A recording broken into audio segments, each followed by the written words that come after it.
너희 조상들이 거짓 선지자들에게 이와 같이 하였느니라. 아멘. 예수님의 사역에서 보면 예수님이 사람을 세우는 것은 굉장히 중요한 일입니다. 주님은 이 세상에 계실 때 어떤 책을 쓰신 적도 없습니다. 그렇다고 특별한 조직을 만들어서 그 조직을 잘 운영되도록 그렇게 정비하고 그렇게 가시지도 않았습니다. 오직 12제자라고 하는 그 제자들을 택하시고 또 그들을 남기신 것, 그것이 예수님이 이 땅 가운데 이루신 또 사역이고, 그것이 주님이 그나마 하나님의 그 이름으로 세우신 제자들이었다는 것이죠. 그 일을 위해서 주님은 먼저 12절에 보면 산으로 올라가서 밤이 맞도록 기도하셨다. 지금 예수님은 자신이 선택하려고 하는 이 제자들, 또 그 제자들로 인해서 이제 앞으로 구현되고 실현될 그 하나님의 나라, 그 복음의 역사를 위해서 지금 기도하시는 것이죠. 예수님이 하나님의 아들이십니다. 능력이 있고 권세도 있고 죄사함의 그 능력이 있지만 그럼에도 불구하고 주님은 기도하셨다. 주님은 늘 중요한 일이 있을 때마다 하나님 앞에 나아가 기도했습니다. 겟세마네 동산에서도 그 피눈물을 흘리면서 하나님께 기도하는 것이죠. 예수님의 삶은 늘 하나님과 교제하고 그분의 말씀을 듣고 또 자기의 마음과 또 생각들을 하나님 앞에 토로하는 것, 그 일을 이 땅 가운데 하셨다는 겁니다. 우리는 어떻겠습니까? 하나님의 아들이신 분이 이 땅에서 인간의 몸을 입고 생활하실 때 하나님께 기도하고 그 능력을 힘입었다. 우리에게 기도라는 것이 얼마나 중요한가.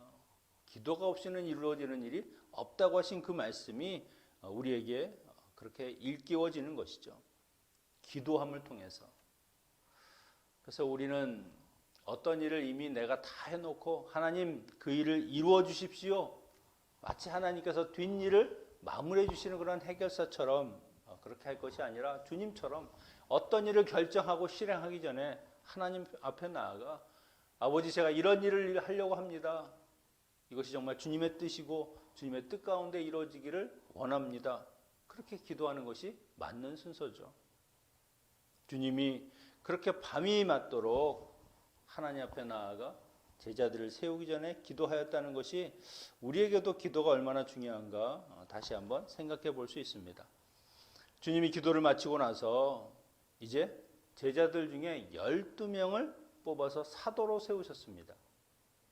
이 12이라고 하는 숫자는 완전수죠. 우리가 잘 알다시피 구약에서 12지파가 있습니다. 이스라엘 전 지파를 대표하는 12로 나는 그 지파들. 즉 주님께서 이 12지파와 같이 12제자를 세우셨다는 것은 온 이스라엘 민족뿐만 아니라 온 나라 전 세계 인류의 그 백성들을 대표하는 하나님의 사람들이라고 하는 것을 보여주는 것이죠.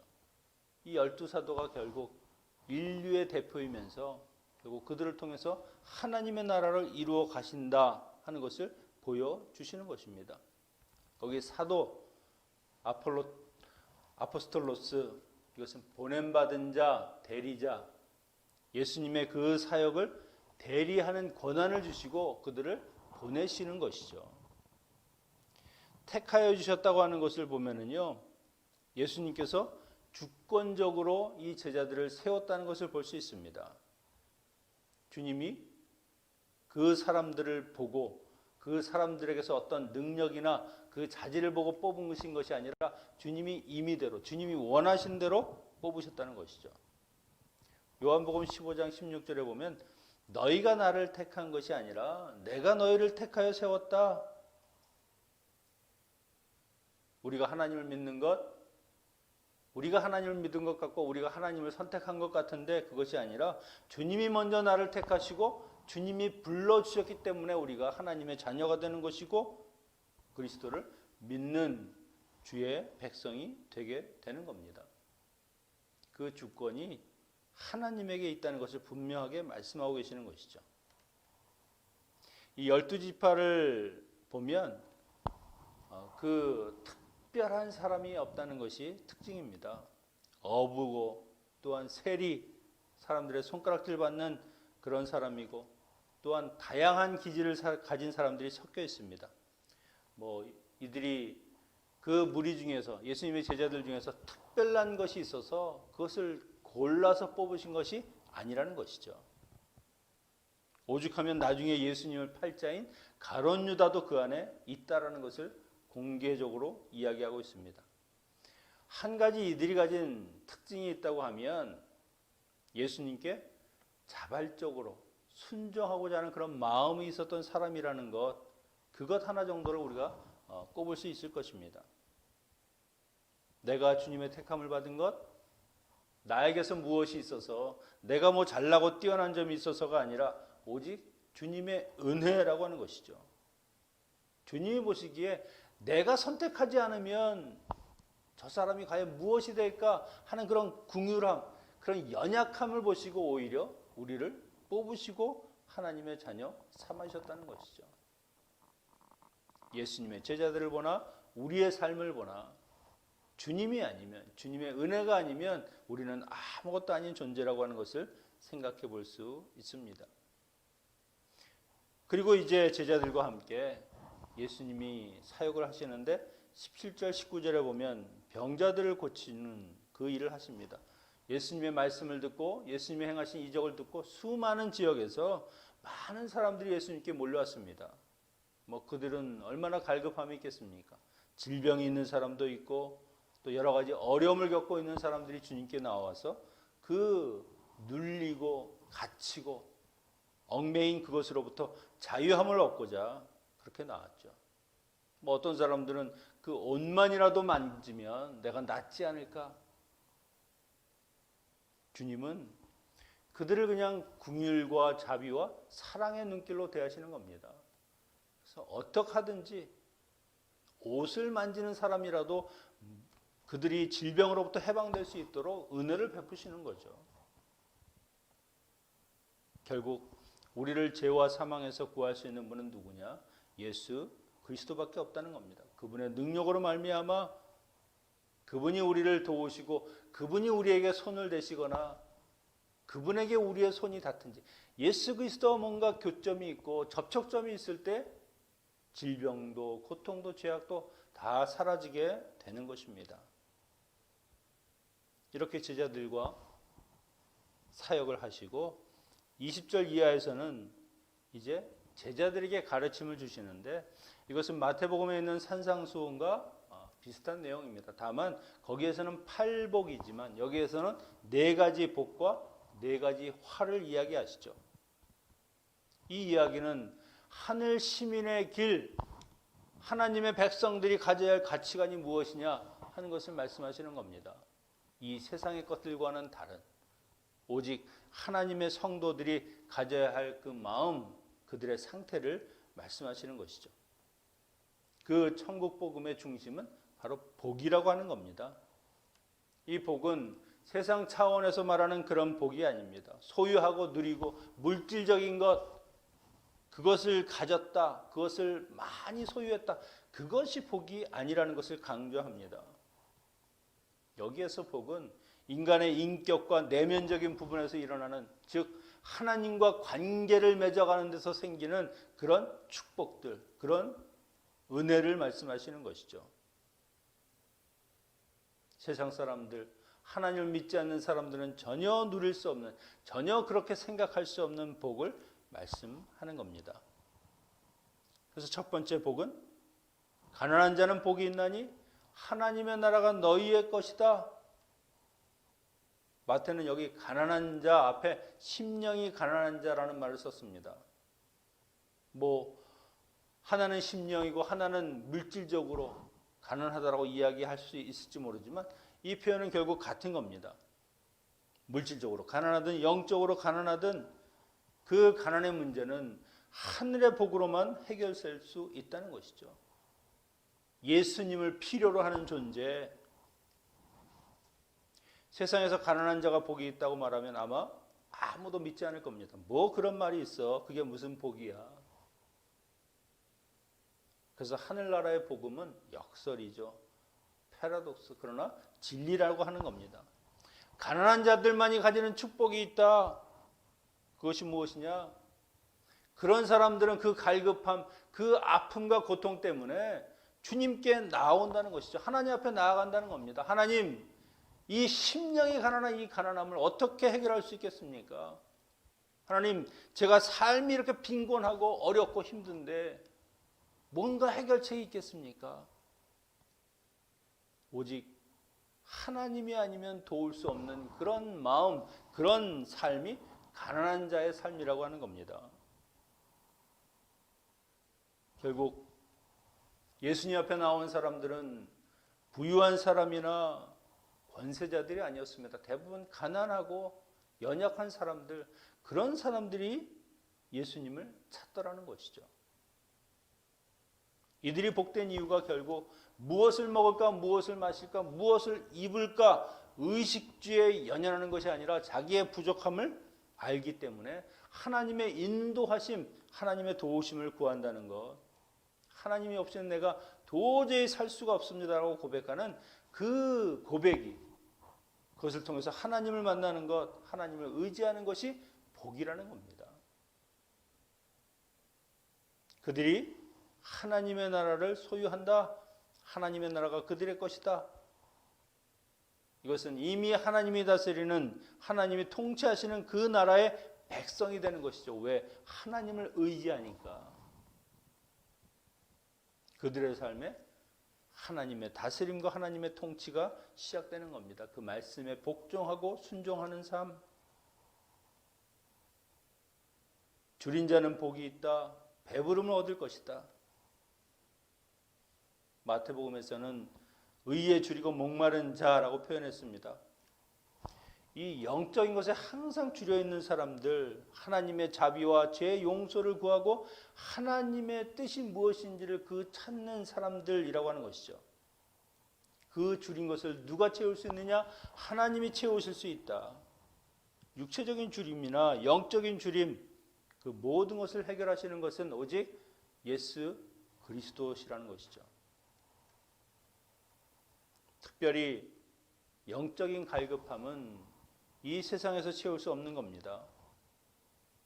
배고픔은 우리가 다른 것을 먹어서 채울 수 있다고 하지만 이 영적인 것은 예수 그리스도를 만나지 않으면 채워지지 않는 것이죠. 그래서 내가 영적으로 허기진 사람이라는 것, 내가 예수 그리스도가 없이 살아가고 있는 그런 헛된 인생이라는 것을 깨닫게 되면 그도 역시 예수 그리스도를 찾아 나온다는 것이죠. 하나님으로부터 공급받기를 원하고 하나님으로부터 채워지기를 원하는 사람, 그런 사람들이 복이 있다. 결국 그들은 예수 그리스도를 통해서 배부른 자가 되고 풍요한 자가 되고 그 배에서 생수가 넘쳐나는 그런 삶을 살게 된다는 겁니다. 세 번째, 우는 자가 복이 있다.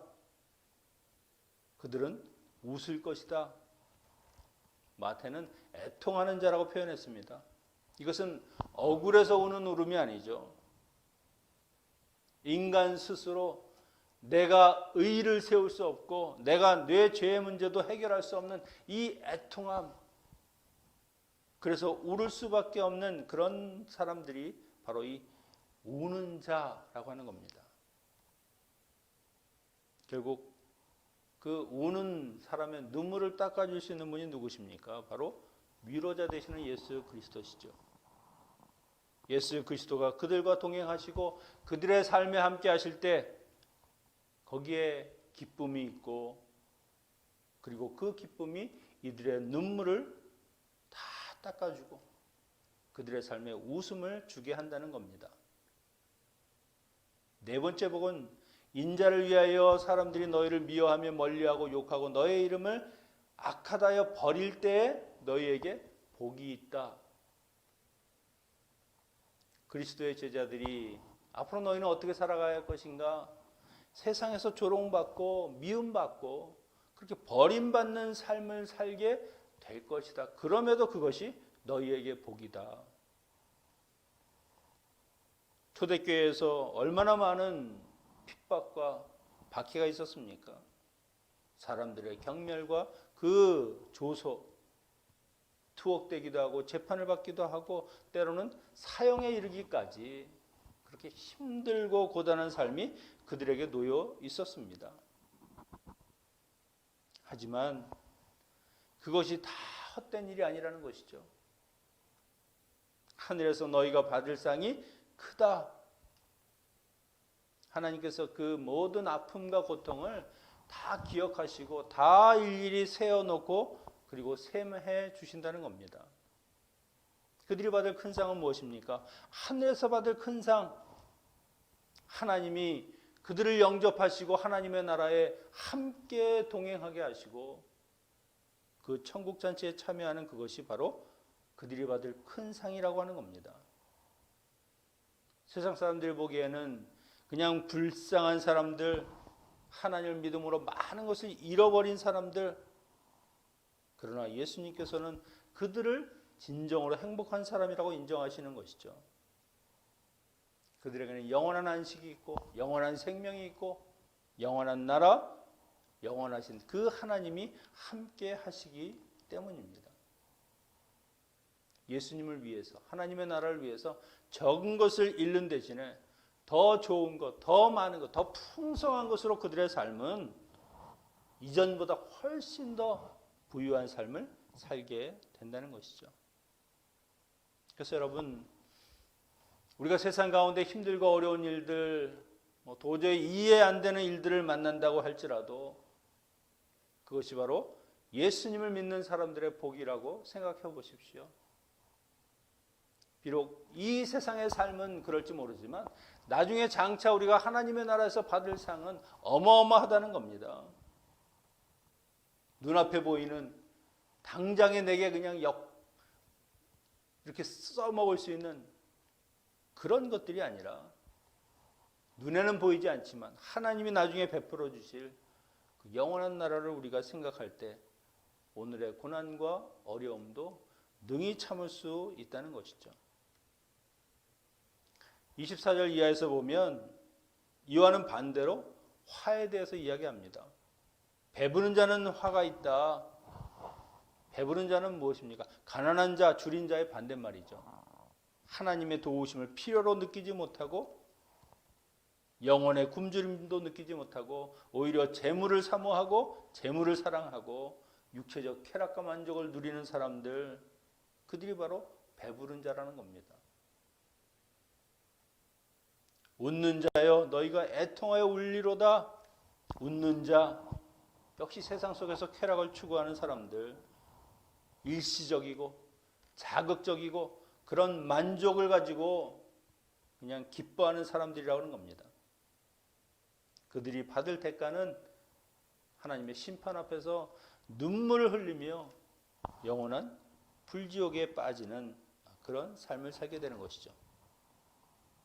26절에 모든 사람이 너희를 칭찬한다. 다른 사람들이 자기의 비위를 맞추는 그런 달콤한 말에 현혹이 되어서 거짓 선지자들의 이야기를 좋아했던 그런 아합 왕과 같이 이런 칭찬에 길들여진 사람들, 결국 그들의 삶은 남에게 보여지는 삶, 하나님이 아니라 세상 사람들에게 드러나는 삶을 살게 되는 것이죠. 거짓된 삶을 사는 겁니다. 이들이 바로 핍박으로 인해서 축복받는 사람들과는 정반대의 삶을 사는 것이죠. 여러분, 복과 화 완전히 반대말입니다. 지금 하나님 말씀해 주시는 이 복은 내가 정말 세상이 아니라 하나님이 나를 이끌어 가시는 그 하나님의 뜻, 하나님의 섭리, 그것이 내 안에서 이루어지기를 기도하고 있다고 하면 그것이 바로 누가나 마태가 말하는 복이 있는 사람들이죠. 그래서 여러분, 이제는 하나님의 자녀들이 누릴 진짜 복이 무엇이냐? 우리가 생각하는 세상의 그 가치관과는 전혀 다른 복이라는 겁니다. 오직 하나님으로만 채워지고 하나님으로만 기뻐하는 그런 복된 삶을 과연 우리가 소망하고 사는가? 아니면 아직도 세상에서 말하는 그 소유와 물질, 그 복을 사모하며 사는가? 하나님이 주시는 복, 이것은 절대로 우리가 스스로 이룰 수가 있는 것이 아닙니다. 주님이 주시는 것이고 예수님이 우리에게 부어주실 때 그 성령의 역사를 통해서 만들어져 가는 것이죠. 그래서 우리가 말씀대로 살 수 없다, 지키기 어렵다, 역시 하나님의 법은 어렵다, 안 된다고 말하는 것은 다 불신앙이라는 겁니다. 왜냐하면 이 일은 내가 이루는 것이 아니라 하나님이 이루어 가실 그 일이기 때문에, 전능하신 하나님이 할 수 없다, 이것은 뭐 잘못된 말이죠. 하나님이 하시면 다 되는 겁니다. 오늘 본문은 이렇게 이야기하죠. 복이 있는 사람들아, 하나님의 말씀대로 살려니까 가난하고 눈물 짓고 핍박을 받고 사는 게 힘들지. 그게 너희에게 진정한 복이다. 그래야만 너희가 나를 찾고 내게 나아오고 나를 만나게 될 때 내 자녀가 되는 것이고, 그 아버지의 통치와 그 말씀에 순종하는 삶을 삶으로 내가 의롭다 그렇게 칭해지는 것이 아니냐. 이런 것이 없으면 너희들이 과연 나에게 나아오겠느냐. 절대 안 나올 것이다. 지금 너희가 당하는 그 모든 고난과 고통이라 할지라도 그것이 너희에게는 복이다. 이것이 하나님의 나라, 하나님의 그 은혜를 받은 사람들이 생각해야 될 진정한 복이라고 하는 겁니다.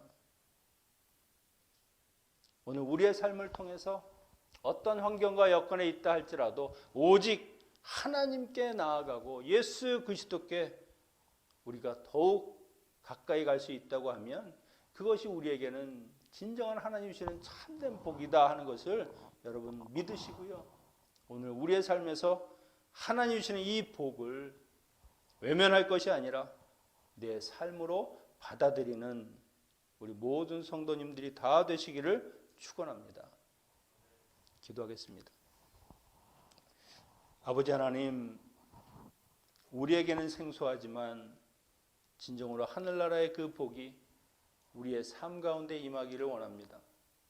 세상의 가치관은 소유와 물질에 있지만 우리의 진정한 복은 하나님께 있고 예수 그리스도에게 있음을 믿고 오직 주님이 우리와 함께 하심, 예수 그리스도가 나와 동행하심이 우리의 가장 큰 기쁨이요 소망이 되게 하여 주시옵소서.